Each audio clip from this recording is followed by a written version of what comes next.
Hey everybody, welcome back to History Student Reacts. Today we'll be watching Garibaldi Part 4, The Cost of War by Extra History. Now last time we saw as Garibaldi returned to Italy for the revolutions of 1848. He set himself up in the newly established Republic of Rome and helped to try and defend the city from a French onslaught. Now, in the end, he was unsuccessful. The French simply had more manpower and more resources. And so while the leaders of Rome negotiated a settlement with the French, Garibaldi and some of his men were forced to flee. And that's where we will be picking up from.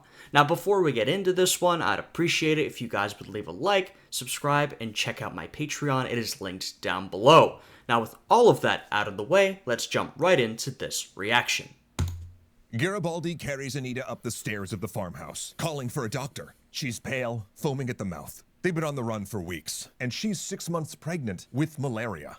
I mean, Anita has been an absolute trooper. We've seen how she, while being pregnant several times, has always been by her husband's side, has been actively fighting in all of these different revolutionary battles, and often leading troops into battle, right? She's been a fighter, she's been a leader, it's been a very tough life, and she's been pregnant throughout a lot of it, and also sick, as we're seeing here. So that's a pretty rough and tumble lifestyle. Not great for your overall health, right?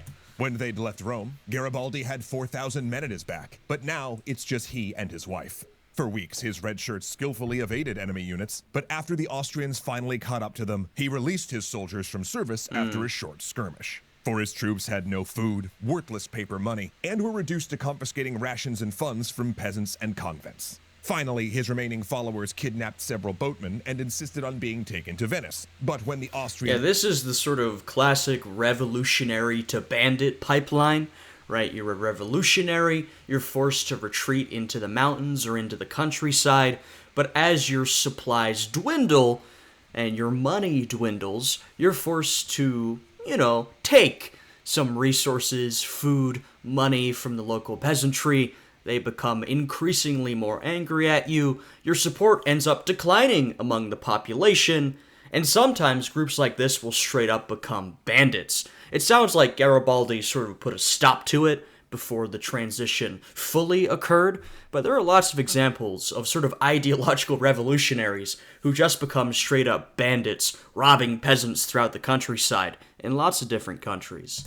caught the other boats, the kidnapped sailors put Garibaldi ashore. Then Anita and Garibaldi wandered in search of shelter, finally arriving at a supporter's house with a bed upstairs and a doctor on the way. Though neither will be needed, for by the time Garibaldi reaches the top step, his wife, his partner in revolution, is dead. Damn. And she really has been his partner through all of this. His partner in the sense that she's his wife, but also his partner in combat, in revolution, in politics.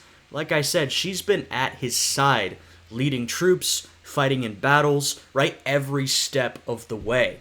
So he's lost his wife, but he's also lost his revolutionary partner in this moment. Thanks so much to Wildgrain for supporting today's historical tale. With the First War of Italian Unification lost, it was clear Garibaldi could not stay in Italy. For a while, he knocked around in disguise, at times even dining next to Austrian soldiers until he made it to Piedmont, where he was both a pariah and an embarrassment. You see, with King Charles Albert having abdicated after losing to the Austrians, his son Victor Emmanuel was still unsteady on the throne. I think I mentioned this last time, but keep an eye on this fella. He's gonna be important. And if he wanted to build strength to continue unification in the future, he really couldn't have a radical like Garibaldi around. However, he couldn't exactly arrest him either, since the general was a massively popular figure. So instead, he gave Garibaldi's family a pension, because he can't really give one directly to a wanted rebel after all, on the agreement that he'd just sort of go away. So for nearly a year, Garibaldi shopped for places to spend his exile, before he finally realized where he should go: New York. So once again, Garibaldi's heading into exile, but this time he's going to the United States of America, baby. This is a guy who really got around. We've talked about this throughout the series. He spent a lot of time in Latin America. He actually achieved quite a lot down there. He's well known in some of these countries today. This time around, he's heading to New York City. You know, there were a lot of Italian immigrants in New York, but he's coming to my region of the world now. It was a logical choice. New York City was a magnet for European immigrants at the time, particularly those fleeing after the largely failed revolutions of 1848. Right, I mentioned this last time as well, but following, or maybe not last time, but in one of the episodes, I talked about how in this era of European history, there were a lot of revolutionaries and radicals who, at any particular moment, were heading into exile. And this would particularly happen after these big revolutionary waves. So 1848 is a good example, right? You have 1848 across many different countries.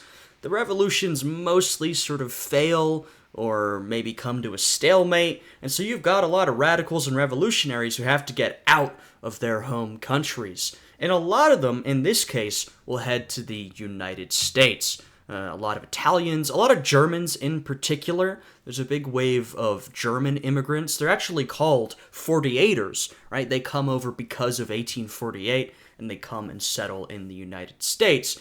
And I also mentioned this in another episode. But a lot of these revolutionaries, these radicals, will end up fighting on the Union side during America's Civil War. Right? Think, you're coming from a failing 1848 revolution, maybe you're heading over in 1849, 1850, 51. In only a couple of years, you'll have the Civil War. By that time, many of these people, some will have gone home, but some will have become naturalized as American citizens. And so you'll have some of these Italian, German, etc. European radicals who will end up fighting in the Civil War. So that's a sort of interesting connection. Staten Island had a large Italian community, and it was there that he lived, working in relative obscurity as a candle maker and living with Antonio Meucci, who is sometimes credited with inventing the telephone. Eventually, he managed to get command of a trading vessel, re-entering his favored profession, and for 2 years, he plied the Pacific trading routes from Chile to Australia, New Zealand, and Hong Kong. Then, seeking... Clearly a man who could not stop moving around, right? Garibaldi is always looking for action, whether it be military action or even just the action of sailing around the world on a ship, which he's done throughout his life. Some connection, still grieving Anita, he traveled to Peru to visit Simon Bolivar's famous lover and fellow revolutionary Manuela Sáenz. Though he steered... This guy's got connections everywhere, right? One of the reasons why Garibaldi ends up so famous is that people around the world know this guy. One, because his exploits were printed in newspapers everywhere, but two, because he went everywhere. So there's another connection, this time to the late, at this time, Simón Bolívar. Fascinating. Clear of Europe, at least until 1854, when he landed a load of cargo at Newcastle and was gratified to find himself being greeted with popular acclaim. So, piggybacking off that good mood, he continued on to London in hopes of making political contacts. Because these days of wandering were not actually aimless. Both in the United States and in Britain, Garibaldi proved himself a savvy operator. He whipped up interest in the Italian-American community towards supporting the revolution financially, and did the same with the British, support networks he'd later call on when he needed military funding. Yeah, and we've seen revolutionaries do this before.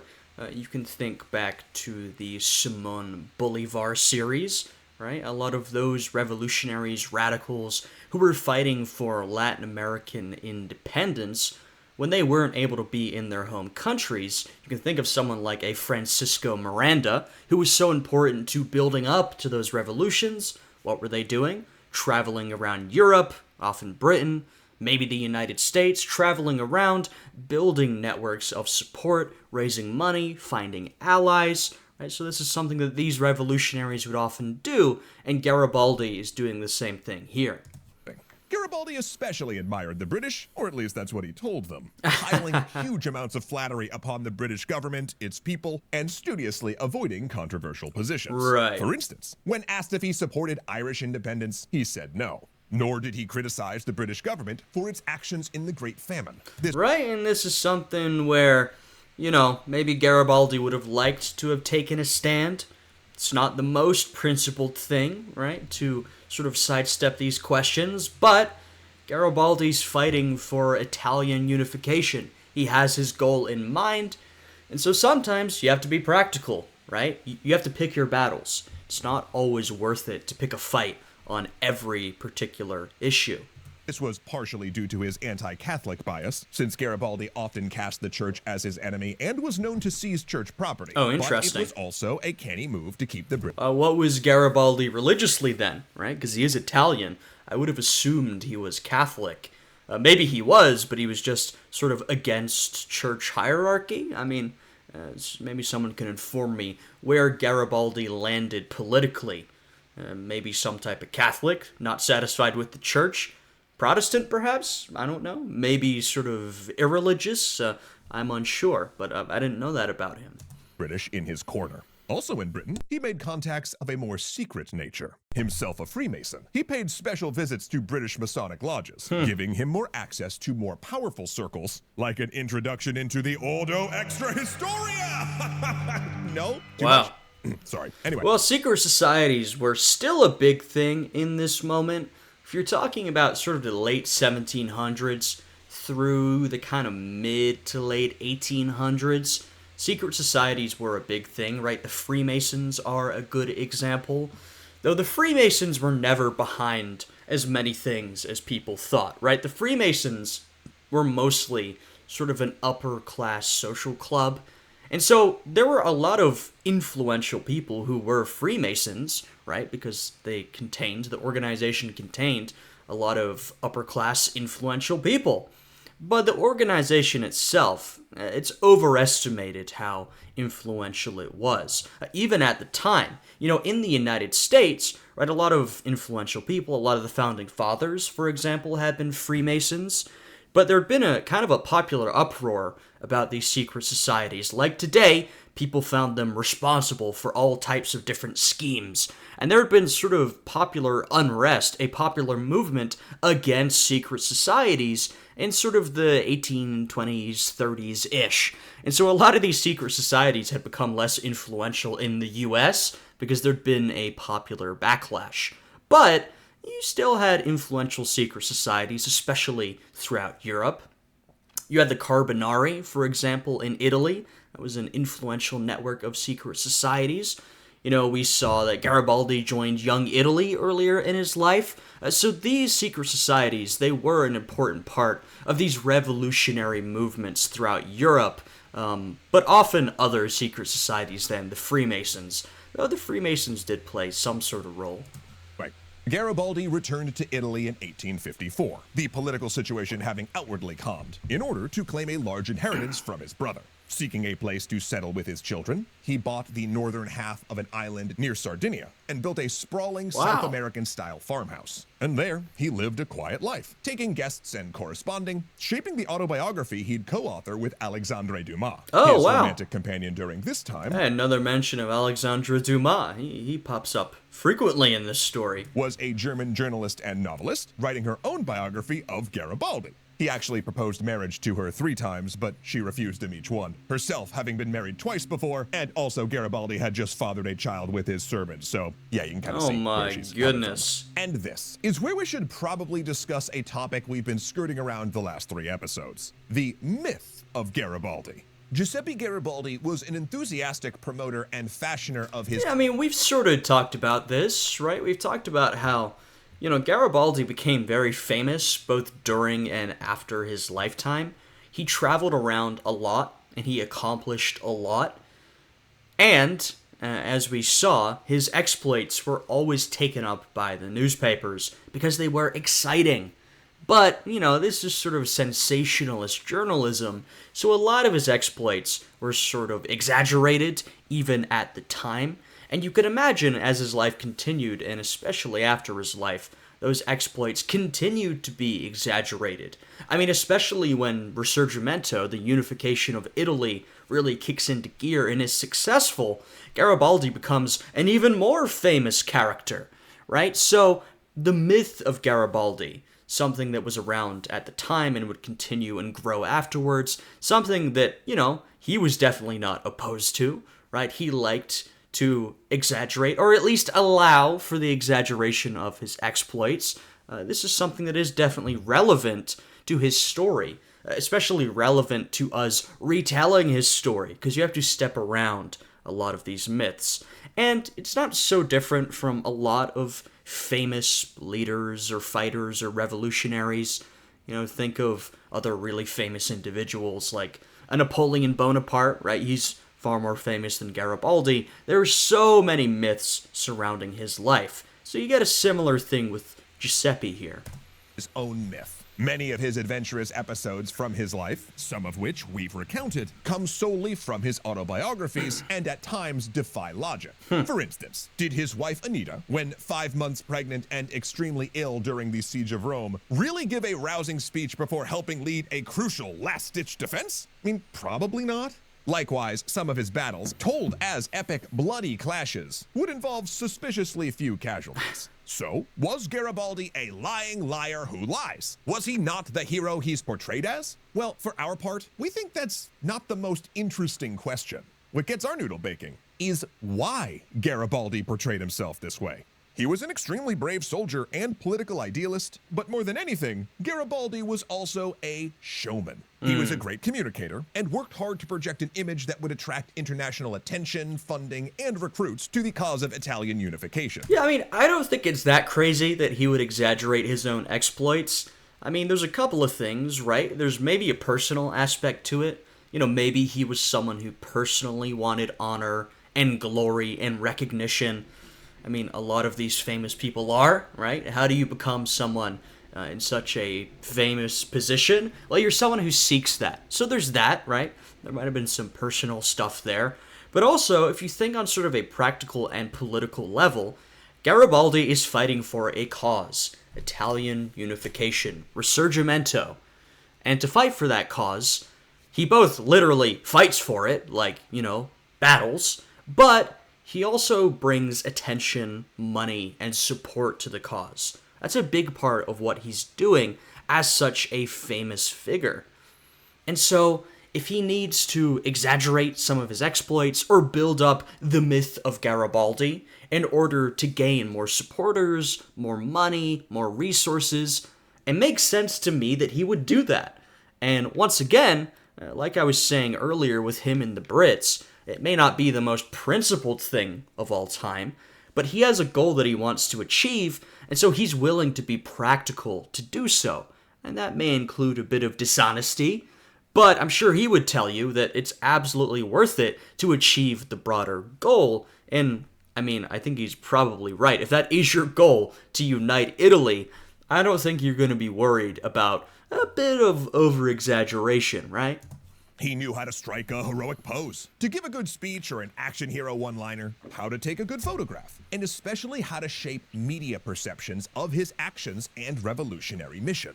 He took the political struggle to create a country and imbued it with the romance and tragedy of a Verdi opera. And he was in very good historical... And plus, it wasn't too difficult to make the struggle seem romantic and entertaining, right? This is an era of revolution and upheaval, and as someone who loves that kind of history, I think the history on its own is already pretty entertaining and fascinating, and people at the time thought so as well. And so it doesn't take much to take, a grand revolutionary struggle and make it appear entertaining and to sensationalize it. It's already pretty sensational. company in doing this. Napoleon did much the same Exactly. as did George Washington. Yeah. Revolutionary politics in this period often revolved around big figures that Yep. came to symbolically represent the ideals they stood for. And Garibaldi was savvy enough to play that role perfectly. Of course, he wasn't the only Italian doing so either. For instance, Mazzini theatrically wore black his entire life, quote, in mourning for his country. Yeah, he did. And, they're exactly right, pointing out figures like a George Washington or a Napoleon, who I mentioned, right? People who built up their own personal reputations, maybe in part due to ego, but also to help the movement they were a part of. I mean, I think for Napoleon, ego played a big role, but regardless, they all had a practical reason to do so. And Garibaldi, he is one of the figureheads of Italian unification. At this moment, it's him and Mazzini. Now, Victor Emmanuel II would become a figurehead, and Cavour, he's maybe less a figurehead, but also one of the most important figures in Italian unification. But really, Mazzini and Garibaldi are two of the most visual figureheads of Risorgimento. They know that, and they portray themselves as such, right? They portray themselves as these leading figures. They want to bring attention and support to the movement. So it all sort of lines up for me. It makes sense. Also, if the way that Garibaldi is spoken of seems sort of saint-like, that is not an accident either. Though he was highly anti-Catholic, Garibaldi adopted the language of the lives of the saints, which were very familiar to Italians. He spoke of Anita's death and the death of his men as martyrdom, and emphasized stories where he miraculously escaped unharmed despite huge odds. Again, this doesn't mean that the events didn't happen. He just told these stories in a way that emphasized their impact. Basically, he would have killed it on Instagram. But all that said, he would soon actually have more war stories to tell, for the unification struggle was about to reignite. The Prime Minister of Piedmont Sardinia, Camillo Benso, Count of Cavour, is sometimes called Italy's Otto von Bismarck. Ever since Piedmont's defeat by Austria in 1849, he'd set in motion ambitious plans to liberalize society, reform the economy, and There's a reason I mentioned him a couple of times. especially gain powerful foreign allies for a new bid at unification. In the final case, He's sort of... Now, Bismarck Bismarck is sort of a singular figure, in my opinion, but I understand the comparison here. With Cavour, he is more the sort of political man, the statesman who works not necessarily behind the scenes, but he's not the guy out on the ramparts. He's the guy making deals in the back rooms, right? In those smoke-filled rooms where the decisions are made. This is the role that Cavour plays, similar to Bismarck, though I think Bismarck had a sort of more monumental role, and he was also much more of a figurehead. For Cavour, like I said, he had people like Garibaldi and Mazzini who sort of soaked up a lot of the glory, while Cavour was doing the sort of statesman-type work. But yes, he is one of the four most important figures of Risorgimento. picked Britain and France, and had spent years buttering them both up. Piedmont Sardinia had even sent a force to the Crimean War in order to get a seat at the negotiating table afterward. But it was one incident, which Cavour actually had nothing to do with, that changed French-Piedmontese relations forever. January 14th, 1858, Paris. You might notice we're going through quite a few years at this point. You know, we've had episodes where the entire episode is focused on 1, 2, 3 years of history.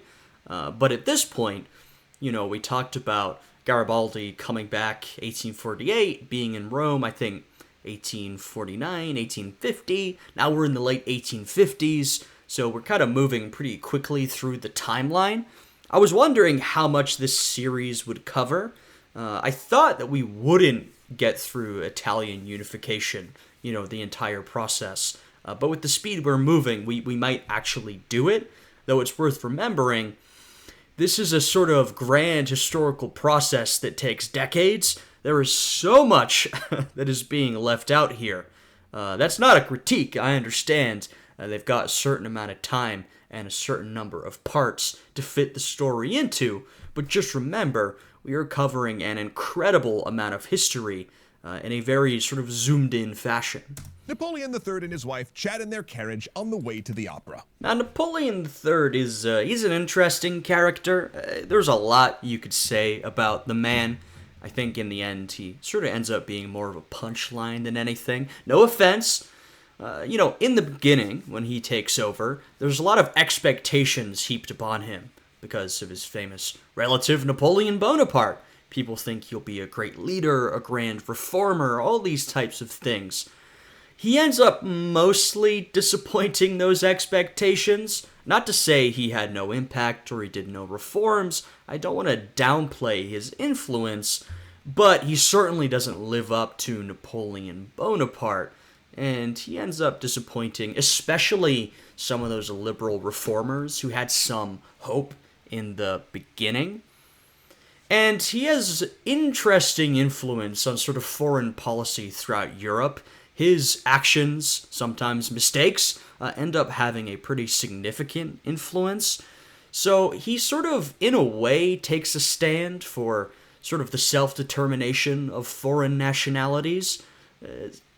as with everything, he doesn't entirely do that, and some people are sort of disappointed, and, a lot happens. But with this particular incident, it actually sort of shifts his policy towards Italy in a somewhat interesting way.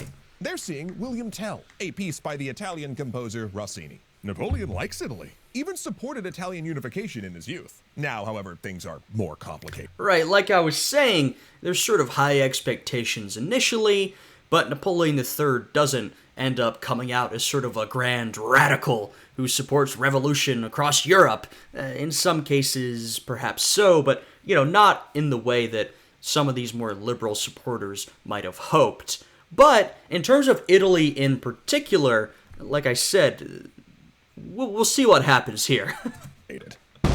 What was that? A detonation? Horses whinny in rear. Napoleon looks outside and sees a man in the crowd throw an iron grenade. It rolls directly under his carriage. The floor lifts. Shrapnel cuts through the ankles of the guards standing nearby. Napoleon stumbles out, helping his wife. And when it's over and the man is stopped, 8 people are dead on the street and over 150 injured. As the royal couple continue on to see the opera. After all, why let a bloody terrorist bombing get in the way of a good show? Police fan out to arrest the conspirators. They turn out to be Italian nationalists. Right, and this is related to some of those Italian secret societies I was talking about earlier. The Carbonari, in particular, had been a bit of a menace across Europe, particularly in years past, previous to this. Now, there's been an assassination attempt on Napoleon III by Italian nationalists. Well, there's got to be swift retribution, right? Napoleon's going to completely turn against Italy. He's going to slam his fists down. Well, his policy towards Italy does change, but maybe not how you'd expect. Tied to Mazzini, and this action will deeply affect Napoleon's policy toward Italian unification, but perhaps not as you might think. Because after receiving an impassioned letter from the lead assassin urging him to support unification, Napoleon begins to wonder whether all this chaos in Italy could be tamed by ejecting the Austrians and having a strong French-friendly kingdom dominate the peninsula. Right. And so initially this might seem a little strange. He's taking an action that'll help the Italian revolutionaries, who some of them just tried to murder him. If you reorient, it does start to make a little more sense, right? If you take it from the perspective of, he's kind of thinking, wow, this issue's gotten so bad and so big that they're coming for me in France. Maybe I should try and step in and fix this, right? Instead of seeking retribution, he's thinking, how do I make this better? I don't want to be targeted by Italian nationalists. Maybe if I sort of give them what they want, this issue will start to clear up. Because this is causing a lot of unrest in Italy and beyond, clearly. Additionally, right, this is not some sort of humanitarian stance, or necessarily even a super ideological stance. This is also Napoleon III trying to prop up French interests, right? Keep in mind, at this time, France and Austria are probably the 2 foreign countries that have the biggest influence in Italy. And so the thought process kind of is, well, if Austria loses influence, France is going to gain influence, right? France will gain at Austria's expense. So there is some sort of realpolitik there. Now, I think Napoleon III's actions will end up having unintended consequences, at least unintended from him. He probably doesn't exactly foresee where this is going, but this is what he decides to do. Soon, Cavour will visit proposing just such a thing. They will bait the Austrians into attacking Piedmont, and France will join as an ally. And when this happens, Garibaldi will go back to war, launching a stunning military campaign that will eventually become legend. That's right, y'all. Next week, we're talking the Expedition of the Thousand. But that part of our story is still baking at the moment, so while we wait to see if Garibaldi and his men rise... And this will be the ad. I'll let their ad play through, as I usually do. I've got their video linked down below, so go give them a like, subscribe to their channel, check out their sponsor, show Extra History support for making these videos for us. So I'm going to let this play through. Gem to add to my infinity gauntlet of convenient cuisine. This is Wild Grain, the first ever bake from frozen subscription box for sourdough bread, fresh pastas, and artisanal pastries that I cannot believe I didn't find sooner. Every item from Wild Grain bakes in under 25 minutes so you can enjoy warm, homemade tastiness whenever you'd like with no cleanup. Ooh, and bonus if I could step away from these standardized talking points for a moment. My apartment, yeah, smells better than it ever has. I think my favorite Wild Grain delivery thus far has been their giant chocolate chunk cookies, which were a perfect snack to share with my D&D group. And they were so tasty that maybe, just maybe, they'll forgive me for what Strahd has planned for them next. So to build your own Wild Grain box full of classic favorites or Bro's baking cookies for the D&D group. delectable new, seasonal, and limited time special items, while also saving a bunch of dough, Red Puns for days, just click the link in the description. Alright, there you go. You've got their link. You can check it out down below, etc., etc. Alright, another good episode. You know, I think I mentioned this earlier, but I was sort of wondering going through this series, man, I wonder how much of Italian unification they're going to be able to cover. I was kind of thinking, when we started this episode, we've got quite a bit to go, but then we moved through a few years in this one. You know, starting off in sort of 1848, 49, and ending off, I believe, in the late 1850s, around 1860-ish. So we actually went through quite a few years, and now I'm thinking we're going to get through the entire process of Italian unification. Though, of course, skipping over a lot, because this is a complex process. So yeah, I certainly enjoyed this one. This was a bit of an in-between episode, maybe because it was sort of an in-between point in Garibaldi's life, right? First attempt, real serious attempt at Italian unification has failed. Garibaldi, his wife dies, he leaves, goes to New York City, you know, travels around a bit, and then finally returns for, at the end of this episode, we saw this next big attempt at Italian unification, the ultimately successful attempt at Italian unification. So yeah, if you guys enjoyed this one, I'd appreciate it if you'd leave a like, subscribe, and check out my Patreon, which is linked down below. And with all of that, I hope you guys are having a good day today, and I'll see you all again next time. Goodbye.